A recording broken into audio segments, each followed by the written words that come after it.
And Justice Kennedy's vacancy on the court means a brewing political battle to fill his seat on Capitol Hill. And for more on the fight to come, I spoke this evening with Senator Kirsten Gillibrand. She's a Democrat from New York. I started by asking what it means if the president nominates a strong conservative to the bench.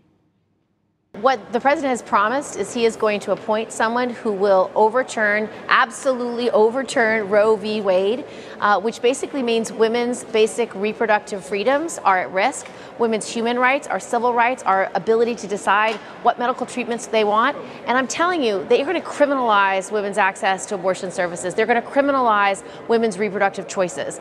And I think every American should stand up, speak out, fight against this, and I don't think we should allow a vote before the election. I think we should apply the same standard Mitch McConnell applied to President Obama. Well, 2 points here. The person the president appoints will be one of 9 members of the court. The Chief Justice said when he was first nominated, I'm quoting, he said, Roe versus Wade is a settled law of the land. He said, there's nothing in my personal views that would prevent me from fully and faithfully applying the precedent. It sounds like there's not a sentiment to overturn it. I don't agree with that, Judy. I gotta say, President Trump ran on the notion that I'm going to overturn Roe v. Wade. He created a list of 25 potential nominees, and he said, I will appoint someone from that list. He believes that list includes only people who will overturn Roe v. Wade. And so America's women need to speak out and stand up, because this is a moment where we are ultimately going to be faced with the fact that women will be denied their basic civil rights and civil liberties to make their own decisions about their own bodies. We will be moving backwards, 40 years of jurisprudence moving absolutely backwards and harming families and harming women.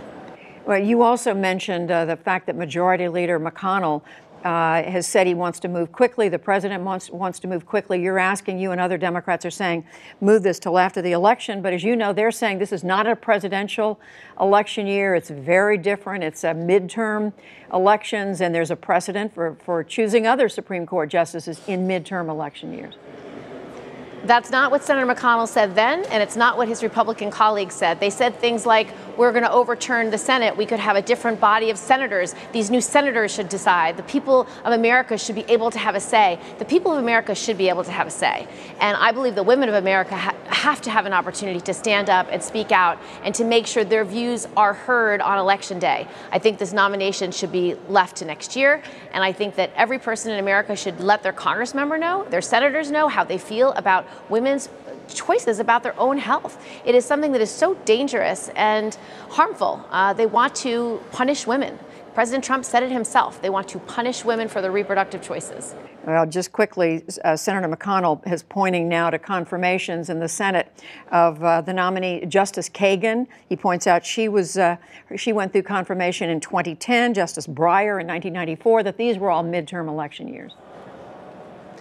Right, and this is his rule, not our rule. He's the one who denied a justice nominee from President Obama, and I do not believe that he should be given the benefit of getting a justice before this election. And so I think we should stand strong, we should stand tall, and people across America should be heard on this issue.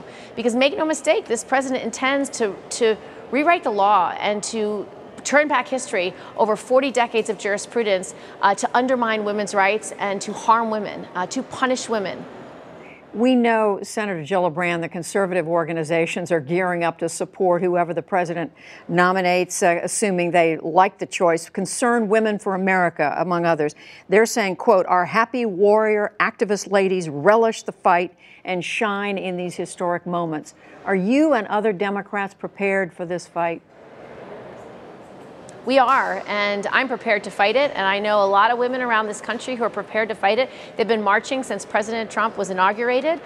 They are raising their voices. They are running for office. They are turning out to vote. And so women are mobilized, and I believe their voices will be heard on this. Let me come back to the numbers. You know the Republicans only need 51 votes to get this nominee through. How concerned are you that some Democrats who represent so-called red states, states where the president is very popular, may be tempted to vote for the president's nominee? I believe the American people aren't going to tolerate the next nominee if he's a Gorsuch-style nominee who is anti-choice, anti-women's rights, anti-gay rights, anti-clean air, anti-clean water, pro-corporation, over employees in all cases. I think the American people will speak out, and they will speak out in all 50 states, red states, blue states, and purple states. And I believe that if members of Congress, particularly senators, are listening to their voters, I don't think they could vote for a nominee like this easily. And so I hope the American people stand tall and speak out and are heard on this very issue. Senator, finally, a different subject. This is about something that was a big issue just a few months ago, legislation to address sexual harassment among members of Congress. Both the House and the Senate have now passed legislation, but it's different. And right now, the House is saying that the Senate is the holdup in terms of moving forward to find a compromise. What's going on? The holdup is Paul Ryan and Mitch McConnell, who will not let these two bills be conferenced. You have two bills that have passed both chambers unanimously that are 90% the same. So why we are not moving that legislation to conference is outrageous and absurd. And I hope more people will not only raise this issue, but speak out about it. Because if you work in Congress today, if you're a young man or young woman and you are harassed by your boss, you have to wait for a month to have mandatory mediation, followed by up to a month of mandatory counseling, followed by a month of mandatory cooling off, and then you can report. And if there is a settlement, the taxpayer is left holding the bag. Our bills, both sides, eliminate the 3-month waiting, eliminate the taxpayer-funded payouts, and make sure that you post these rules so that everybody knows what they are, and have a mandatory survey for all House and Senate employees every 2 years so you know what the climate is like here. So those are the 4 pillars of both bills. Let's just pass that right now, move it to conference, and the question should be, why are the Republican leadership in the House and Senate not letting this bill go to conference? Senator Kirsten Gillibrand of New York, thank you very much. Thanks, Judy.